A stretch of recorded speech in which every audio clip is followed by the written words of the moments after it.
كل شيء. Very well, alhamdulillah. Yourself? Alhamdulillah. Good. Okay, Bismillah ar-Rahman ar-Rahim.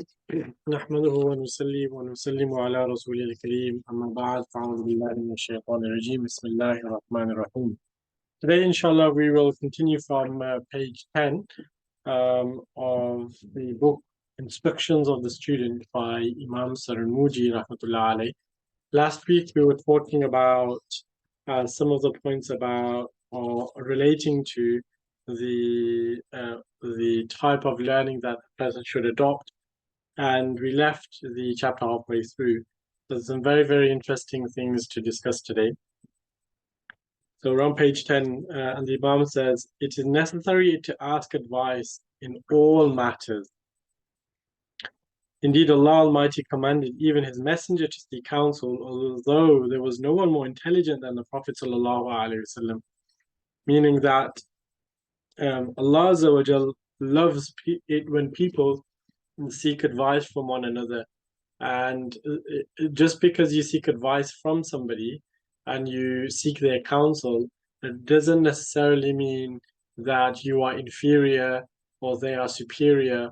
And if the Messenger of Allah sallallahu alaihi wasallam took counsel from the Sahaba, he sallallahu alaihi wasallam knew everything. He knew what was best. He didn't need to ask anybody. But it's to teach us the process of making decisions, right? And so he continues and says, nevertheless, the Prophet ﷺ was instructed to counsel with others. I've mentioned in other lessons as well that the decision-making process has been mentioned in the Quran. When Allah Azza wa Jalla, He mentioned, وَشَاوِرْهُمْ فِي الْأَمْرِ فَإِذَا عَزَمْتَ فَتَوَكَّلْ عَلَى اللَّهِ. So the decision-making process is three things. وَشَاوِرْهُمْ فِي الْأَمْرِ, and consult in your affairs, meaning seek counsel and discuss your matters. Mushawara, do mushawara. فَإِذَا عَزَمْتَ, when you then make a decision, فَتَوَكَّلْ عَلَى اللَّهِ, then rely upon Allah Azza wa Jalla.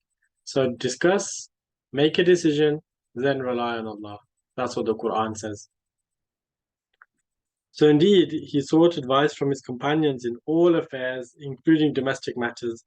Sayyidina Ali said, no man ever perished from seeking advice, which is a very interesting thing to say, because just because you seek advice doesn't mean to say that you are definitely going to be correct in your decision, does it? So why would Sayyidina Ali say, no man ever perished from seeking advice?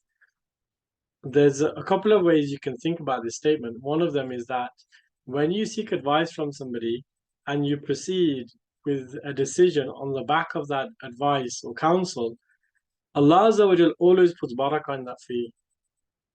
Always puts barakah in such decisions, even if they are on face value the wrong decisions. So when you're a believer, you have iman and you're making a decision, whether it be related to the dunya or the deen, right? And you discuss with your family, your teachers, your associates, and then you make a decision, Allah Azza wa Jal will always put barakah in that. All right. And whether we understand what that is or not, whether it turns out to be the right decision or not, Allah Ta'ala will, through His divine wisdom, show that at least in the akhirah, we will benefit from that decision. Right. And that's one way of looking at it.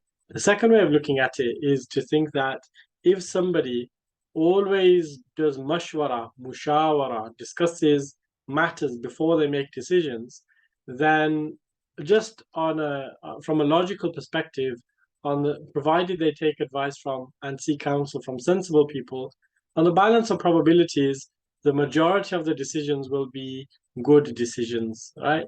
And it's unlikely that you will perish after you have made decisions which involved consultation. So Sayyidina Ali said, no man ever perished from seeking counsel. There's never any harm in that. It is said that people are divided into the following: a man, half man, and a nothing. A man is the one who is of sound judgment and consults others. A half man is one who is of sound judgment but does not seek advice. One who is nothing is a person who is neither sound in judgment nor one who seeks advice. Okay, so, a man, half man, or a nothing. right? So the best of people are those who have sound judgment, but also seek advice and counsel from people. Imam Ja'far al-Sadiq said to Sufyan al-Thawri radiallahu ta'ala anhuma, seek advice in your affairs from those who are God-fearing, meaning those who have taqwa. The quest of knowledge is among the most exalted and difficult tasks.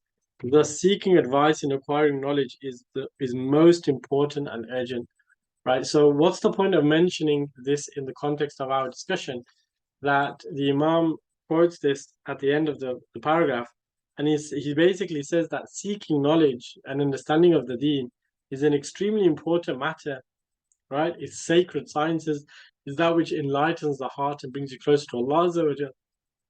And so, if there is a general order in the Quran Sharif to seek advice and engage in counsel, then for sure within that general order is the requirement and the encouragement to seek counsel regarding your pursuit of knowledge, right? Because it's a very important matter. So if you have to engage in discussion in general matters, then what about those which are the most important?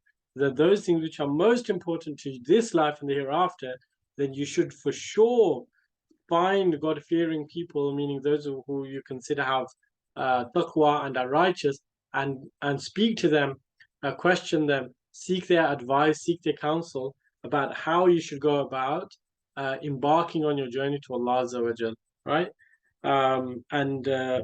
We don't tend to do that, to be honest. A lot of time, people have an attitude of "I know best," or they feel they know what's in their best interest, and they proceed accordingly. But that was never the way of the righteous people of the past. What they used to do is put their affairs in the hands of Allah via His righteous people. And they understood that the righteous people, they know better than us what's good for us. Um, and, um, so and this links onto the next paragraph about seeking teachers and what the principles are regarding your teachers.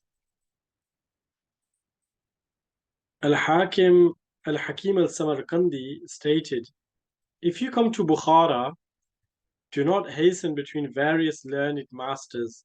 Rather, be patient a couple of months until you reflect concerning the choice of a teacher. Okay, so he said, when you go to Bukhara, let's say if you go to Central Asia to study the Deen, don't rush between teachers and don't even rush to make a decision about who you'll study the Deen with, right? Be patient a couple of months until you reflect concerning the choice of a teacher. It's really interesting that but again, to be fair, in those days they were spoiled for choice. They had great ulama, great shuyukh, and genuinely righteous teachers all over the place. You could imagine the scene hundreds of years ago.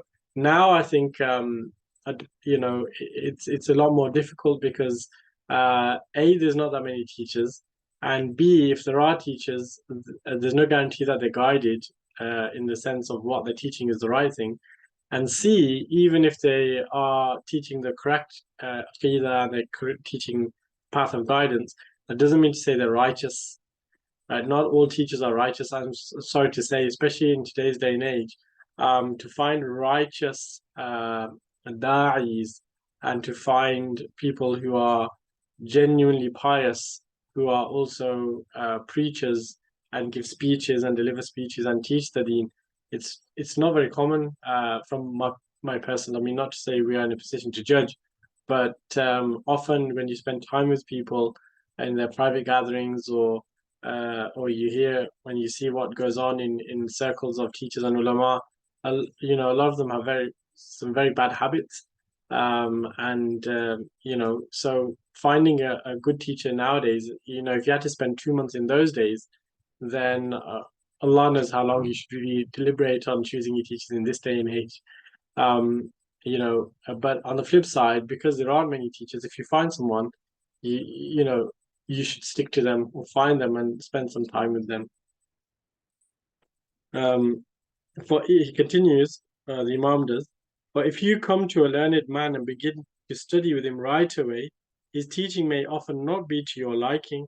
If this is the case, you leave him and move on to another teacher. But no blessing will come to you by taking up your studies in this manner. So reflect 2 months about the right choice of a teacher and seek advice so that you do not have to leave and withdraw from him. Okay. So he makes a point that, and this does happen sometimes, I've seen it happen before, where people rush towards a particular teacher, expecting, I don't know what they're expecting, and they sit down, and within 2 or 3 weeks, or within less than that, they stop coming. They get bored. The teaching style is not for them, and then they just go from one teacher to another to another. Um, but the Imam says there's no barakah in that. The barakah is where you deliberate on and examine the state of a person. You think that they are ahl, meaning they are in a position to teach, and they are, they are worthy of studying from, and then you stick with them. But when you make a decision, then stick with that. Don't chop and change. We have this habit of chopping and changing a lot, to be honest, that we don't stick with anything. And I used to see this in my lessons where we used to study. I was alone, or there's a couple of people, but then other people came, but then they left. Some people came, but then they left. Some people came and then they left. And But if you leave and if you keep changing teachers, you don't always get the fruit of what, or the real benefit from that teacher, because teachers aren't, they're not magicians, that as soon as somebody comes for lesson number one, they'll pull a rabbit out of the hat for you. They'll start off probably boring. They're not going to reveal all of their noble secrets to you on day one. Why would they do that? And it's the same with shuyukh and righteous, spiritual masters. People go to them thinking that, oh, I will receive some manifest blessings from this person. But if somebody spent their whole life acquiring something so sacred and so special, why are they going to give it to you on day one?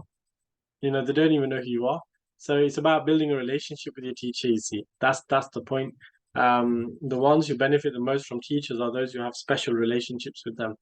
And you'll only gain a special relationship is if you stick to one teacher, right? I'm not saying forever, but remain in the companionship of righteous teachers, build relationships with them, and then over time you'll see, once you have that bond with them, the secrets that they have acquired over the years, then they will start to disclose them when they feel confident and comfortable that this person is actually a genuine student, and I am close to him and he is close to me.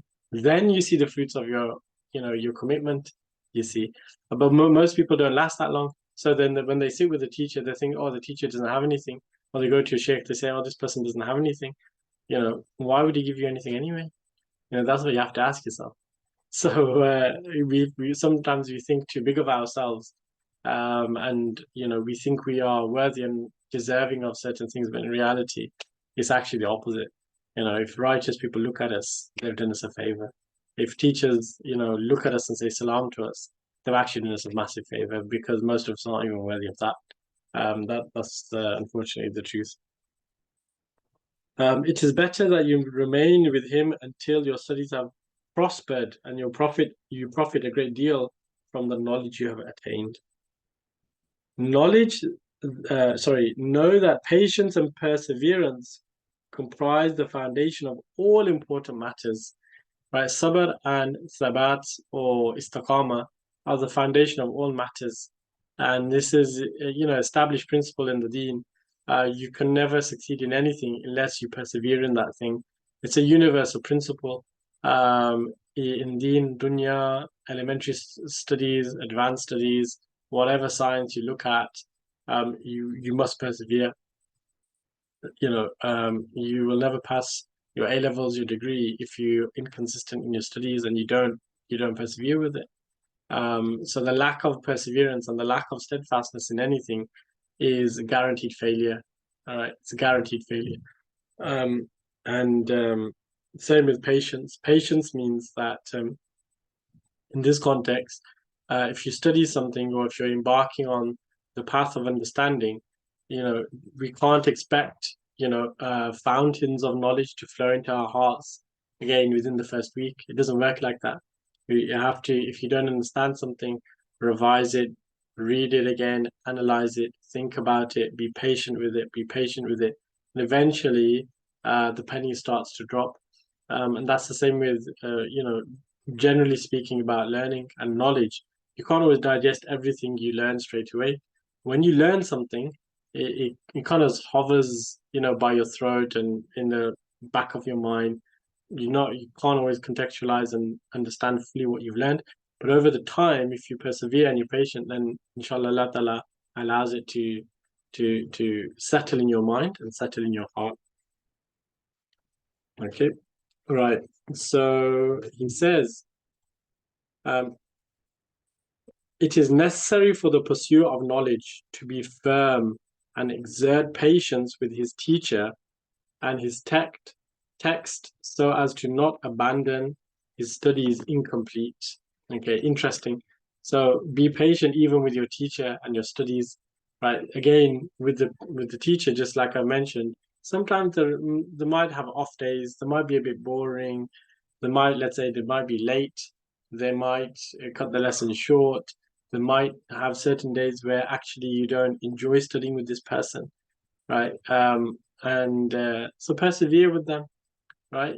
And be patient as long as you practically can to see actually whether you will benefit in the long term.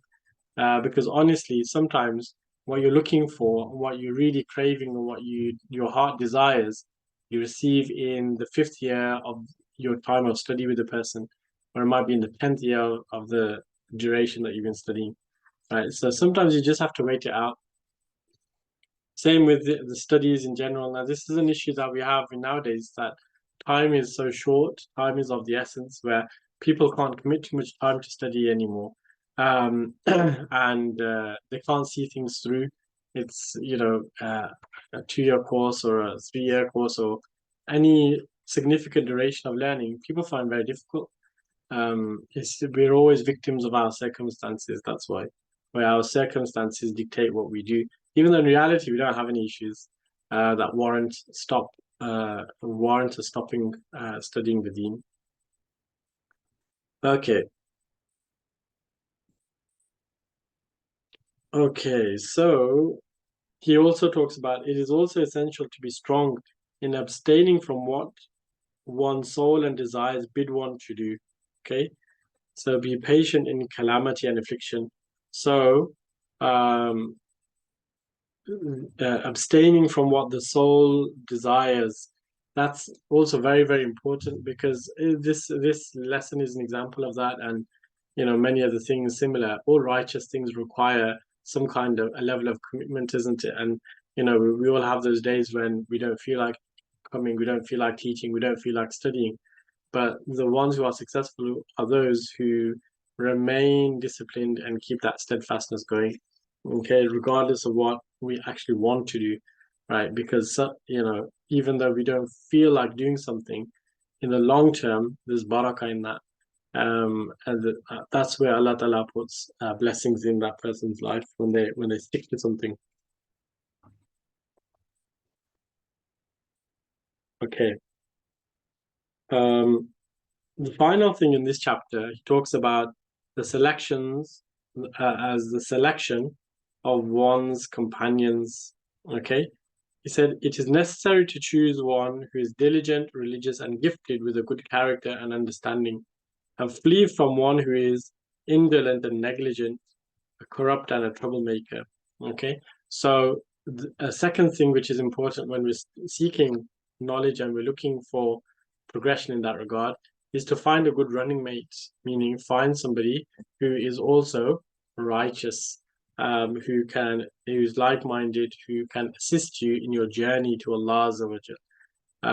And generally it's well-known principle that you are as good as the company you keep. If you have bad company, then you're likely to go off the rails. Eventually, you'll start doing what they do.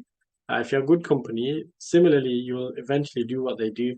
And so it applies even more so when we are in pursuit of understanding. Find someone who you can run along with, who can help you along the way, especially if you do serious studies. Then having a classmate who you can revise with, who you can share thoughts with, and so on is very, very helpful indeed. Okay, so that was chapter 3. Chapter 4 now is respecting knowledge and those who possess it, right? Respecting knowledge and those who possess it. So we'll do a little bit of this and then we'll stop. Know that in the pursuit of knowledge, one does not acquire learning nor profit from it unless one holds knowledge in esteem and those who possess it. Okay? One must esteem and venerate the teacher. Okay, so this chapter about the etiquette of learning is really telling us one of the secrets to attain the goals that we want is that if we are looking to um, study the deen and gain an understanding, then we must hold that which we're learning in great esteem. We must have adab for what we're learning, right? And secondly, the one who has that knowledge, we must hold them in esteem and respect as well. Okay, now this is even just general respect in society is obviously eroding. People don't have respect for their parents, don't have respect for their spouses and elders, nobody. People don't have respect for anybody anymore. I've seen people going around referring to their fathers, the old man. It's crazy. We can never imagine that people would say that about their fathers, uh, or referring to the mothers in those ways. We've heard of stories where children have kicked their parents out of the house. Um, these are signs of Qiyamah. So, yeah, in relation to teachers, it's similar that the social media world has, in one of the consequences of that, it kind of circumvents the quote unquote need for teachers because people have access to everything already. They don't need real teachers. They've just got videos of random people, da'is and preachers online who can tell them everything they need to know, you see. So, that concept of that sanctity and the esteem in learning and holding it in high regard and understanding that these are people who have continued the torch that was passed down from generation to generation. That concept is just dying now because you have Speaker's Corner, you have everybody who's anybody making videos, quoting Quran and Hadith, guiding, misguiding, misquoting, and all kinds of things. People who do actually haven't qualified anything in anything. We have people who have not studied in any formal capacity, and they have hundreds and thousands of followers. So the whole concept and the whole idea that we are discussing of choosing a teacher, thinking where you take learning from, holding them in esteem, having adab for them, they're just dying principles. And if somebody does that, they just think people look at that person and think, what is he doing? Yeah, and we were talking about choosing a teacher. How long do people take before they watch a YouTube video now? Right. It's all the instantaneous gratification and everything on demand is destroying the principles of the believers. It's destroying our characters completely in many, many different ways that we don't even realize. This is one of the ways as well that the very noble institution of education of teachers and students and the relationship that they have or had is eroding as well. It's very much eroding. So one of the benefits of reading this book and studying this book is to revive that and to bring that back to the forefront. It's very, very rare that you find an individual or a community who really do adab of the ulama, really actually have good respect for the teachers. It is said that he who attains knowledge does not do so except through respect, while he who fails in his goal does so only by ceasing to respect and venerate learning and its bearers. Look at that interesting statement. So he's telling us the secrets of attaining knowledge here, that adab and ihtiram and izzat for the knowledge and the teachers is the secret to attaining your goal, right? Because remember, ilm and knowledge of the Quran and Sunnah is a tool which is supposed to bring us closer to Allah Azza wa Jal. But it's through izzat for that and the one who possesses it that it's through that izzat Allah Azza wa Jal gives us the tawfiq to act upon what we learn and to utilize what we learn and to allow what we learn to be a light in our hearts, right? Is izzat and that ihtiram. That's the key to that, to unlocking that knowledge, right? So, and it's very, very interesting that because if you look at people who study the deen who have no adab for it, they don't have any nur on their face. They don't have any light in the, around them in what they're doing. You can tell that what they've learned. Orientalists, for example, they might study the deen for 10 years, 20 years, but it's not really benefited them because they've never really had that other for that knowledge is what Hazuf Sahib used to do. I was talking about it on Saturday, that he used to say when he used to teach us that I cannot teach these books without wudu.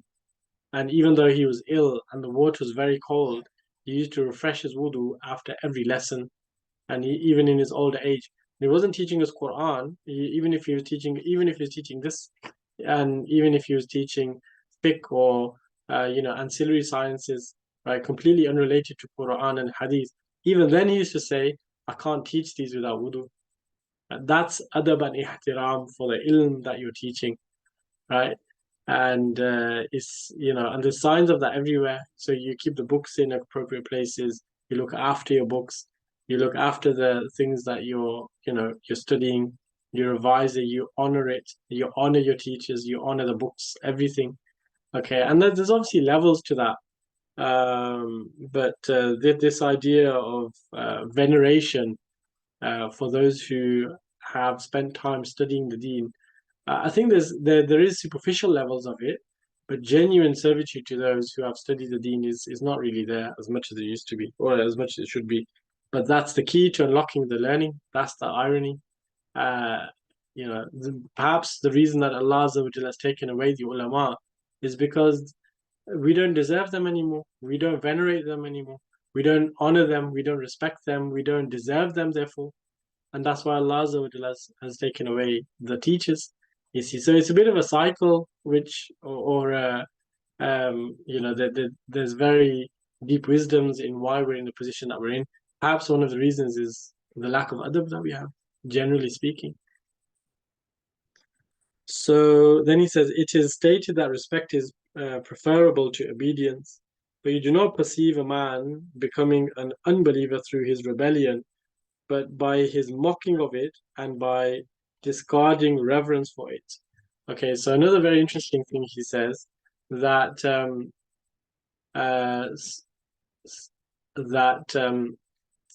people have said it's more important to have adab than obedience, because, and the analogy he gives is that somebody will never be a kafir by disobedience to Allah Azza wa Jal. So if someone misses their prayers or they do something, commit a sin, of course they will, could be punished for that, and it's an act of which will take them further away from Allah, but they still have iman.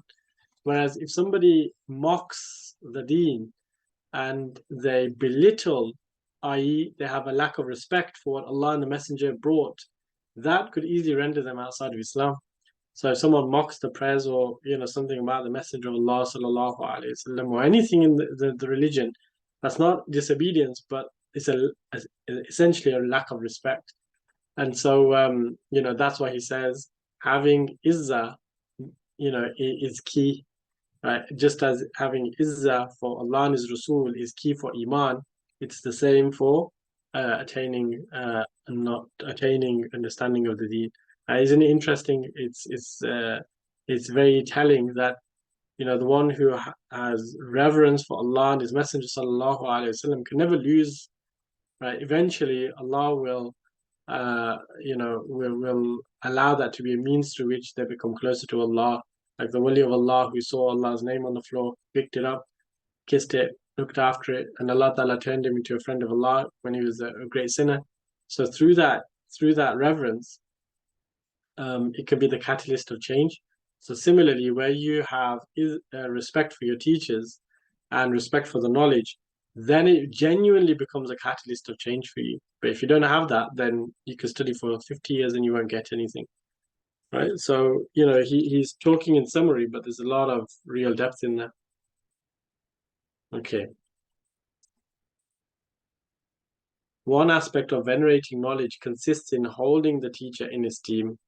Sayyidina Ali said, I am the slave of him who teaches me one letter of the alphabet. If he wishes, he may sell me. If he so desires, he may set me free. And if he so cares to, he may deploy me as a slave. But, a very powerful thing to say. Okay. I mean, not to be taken literally, of course, but it's indicative of how much respect we should have. And it's funny that in today's day and age, we also have a little bit of a culture amongst some people of hiding who we studied with, or let's say let's say if someone younger than me taught me something, and I might feel a bit shy from saying or admitting that he was my teacher. Right? Yeah, he taught me something. Just it's a pride issue basically. Some people have that pride issue. I say, I can't say he was my, even though he only taught me a few things. But sometimes the ego gets involved in having to admit someone's your teacher when in fact there's no issue there whatsoever. Sayyidina Ali says, whoever teaches me anything, I will respect him and I will love him. Okay. So today, that's all I wanted to do, to be honest with you. So we will carry on from page 13 next time, inshallah al-Aziz. Allah Ta'ala allow us to continue studying and act upon what we have discussed so far. Ameen wa akhiru da'wana alhamdulillahi rabbil alameen. Assalamu alaikum wa rahmatullahi wa barakatuh. Wa alaikum salam wa rahmatullahi wa barakatuh.